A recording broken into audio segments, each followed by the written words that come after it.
நைட்டும் சினையும் சமாதானம் இன்றைக்கு வைத்து சதாகாலம் நம்மோடு விசேஷமாக ஞாபகப்படுத்த கையில் ஆசிர்வாங்க. ஹல்லேலூயா ஹல்லேலூயா ஹல்லேலூயா.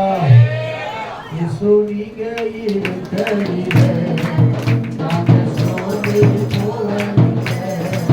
இயேசு நீங்க இருக்கிறீங்க நாங்க சோர்ந்து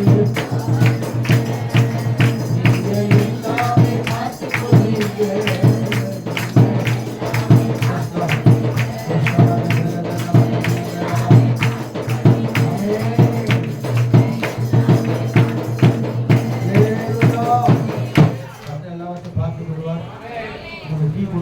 தயவு செய்து ஒரு 10 நிமிஷம் உட்காந்துருக்கு. நாங்கள் போயிட்டு உடனே நேராக போயிட்டு வந்து முடிச்சுட்டு வருவோம். உணவு வந்து உங்களுக்கு அந்த நல்லவர்.